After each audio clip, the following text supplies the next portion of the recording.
saya begitu yakin bahwa orang-orang yang di hadapan saya hari ini adalah orang-orang yang bisa dipastikan masa depannya cerah seperti cerahnya matahari di kaki gunung Anjasmara. Perjalanan manusia, jalanan kita semua hampir sama dan sudah pernah diceritakan. Semua perjalanan manusia sama. Tidak hanya kita saja. Semua perjalanan manusia dari mulai manusia pertama Nabi Adam alaihi salatu wassalam hingga hari ini sama. Ada di dalam Al-Quran dikatakan hanya dimensi pandangannya yang berbeda. Am syakura, am kafura. Ada orang yang melihat semua dengan kacamata syukur. Contoh, dulu jika saya melihat tanah dari semua tanah yang ada di pegunungan Anjasmara ini, mungkin bisa jadi tanah ini tanah yang area yang paling panas dan sulit air. Ada daerah-daerah yang lebih dingin, bahkan lebih murah tanah. Tapi saya tidak sama sekali sedikit pun menyimpan rasa kecewa dalam hati saya. Biar saja di atas lebih dingin. Saya terus meyakini apa yang saya pilih 2 tahun yang lalu untuk tinggal di sini. Biar saja orang bilang, oh di Wonokerto tidak ada airnya, di Wonokerto tidak ada, kurang dingin, di Wonokerto itu Wonosalam coret dan lain sebagainya. Saya tidak pernah mendengarkan kata-kata orang lain.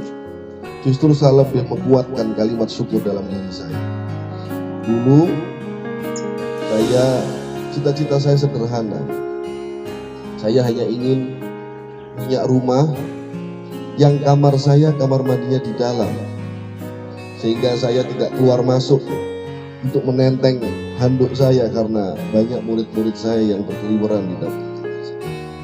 Saya hanya ingin punya rumah yang kamar mandinya di dalam, dan hari ini Allah mudahkan.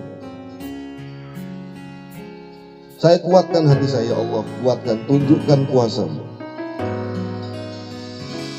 Hampir semua orang bilang tanah ini kurang bagus, di sini kurang bagus, di sini kurang bagus, di sini kurang dingin, di sini tidak ada air.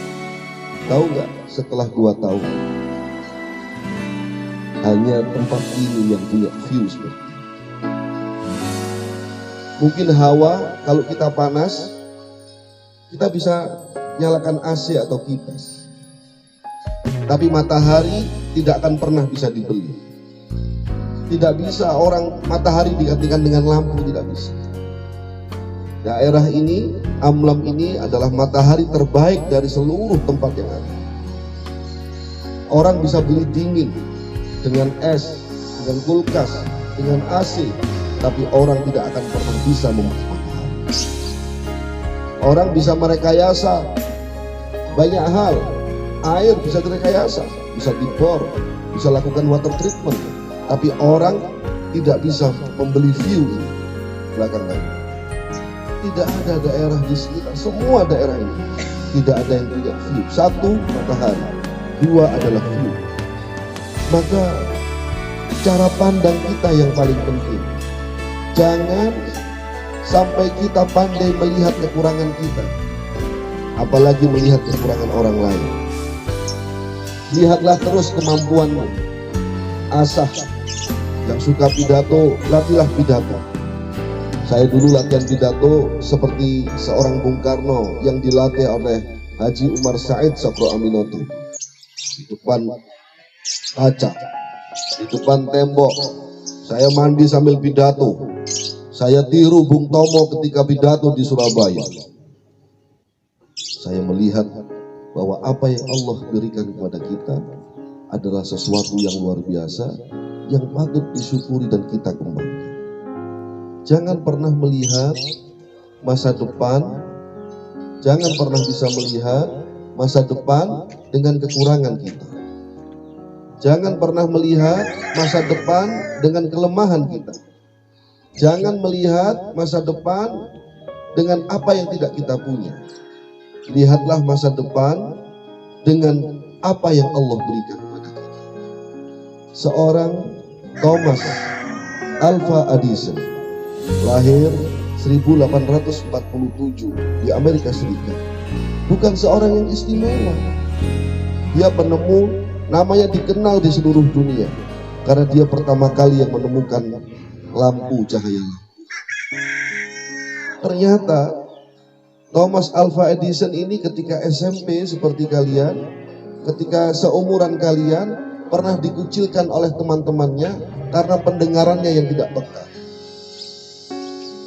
Dia punya gangguan pendengaran. Lalu ibunya menangis, "Ya Allah, anakku kenapa dikucilkan oleh teman-temannya karena pendengaran?"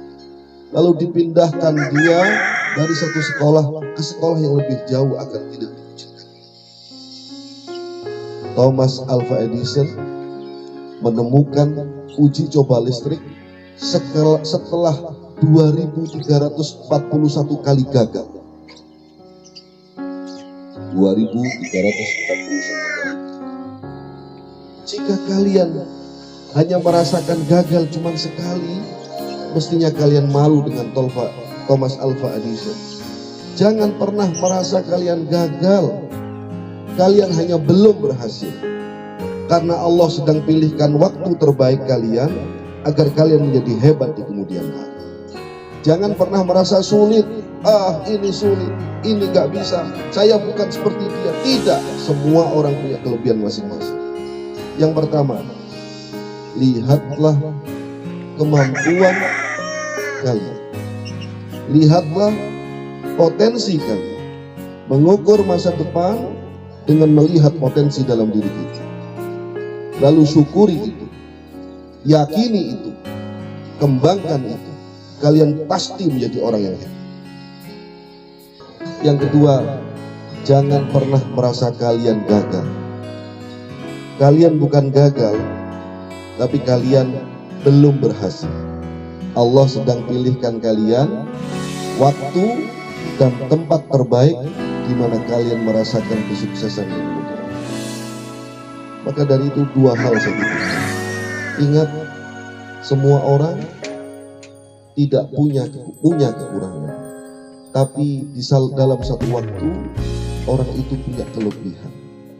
Maka kelebihan dan kekurangan laksana dua mata uang. Tidak ada orang punya kelebihan saja. Dia menempel satu sama lain.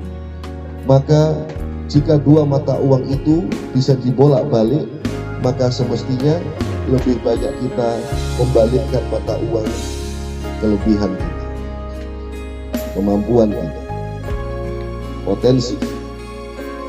Maka dari itu, lihatlah kemampuanmu untuk mengukur misi kita. Jangan lantas merasa tidak bisa. Hafal waqiah tidak bisa. Baru dites sekali tidak bisa. Coba Imam Syafi'i itu hafal Quran di umur 9 ke 8 tahun. Itu jika menghafal diulang sampai 40 kali. Yang saya tahu, orang-orang sukses itu struggle. Bukan cerdas, bukan pintar, bukan kaya, tapi mereka yang punya daya tahan yang kuat. Self defense. Setahu saya, orang-orang hebat, Imam Syafi'i, Thomas Alva Edison, Chris John, Susilo Bambang Yudhoyono, presiden kita, Jokowi, semuanya orang-orang yang pernah menduduki posisi-posisi penting di dunia ini, mereka bukan orang yang cerdas. Mereka bukan orang yang kaya dulunya. Mereka bukan orang yang tampan saja apalagi. Tapi setahu saya, mereka yang punya daya tahan dalam dirinya begitu kuat. Jika dia jatuh, dia tak ragu untuk bangkit. jatuh lagi, bangun lagi, jatuh lagi, bangun lagi, dimarahin, evaluasi, bangkit lagi, dievaluasi, dikritik, diterima, jalan lagi. Setahu saya orang-orang hebat yang pernah saya kenal adalah orang-orang yang punya daya tahan dalam dirinya untuk bangkit, daya tahan dalam dirinya untuk memperbaiki kekurangannya, daya tahan dalam dirinya untuk melakukan hal yang terbaik dalam hidup. Dan saya yakin orang-orang di depan saya adalah orang-orang hebat dan punya daya tahan kuat untuk sukses di kemudian hari.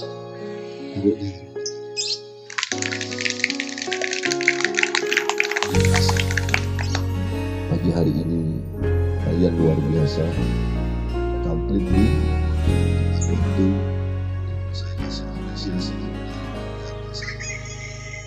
Saya doakan mudah-mudahan kalian menjadi orang-orang yang sukses di kemudian hari. Terima kasihlah kepada matahari, terima kasihlah kepada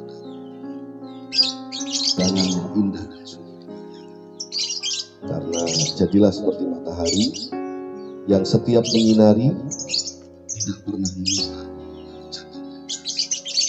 Assalamualaikum warahmatullahi wabarakatuh.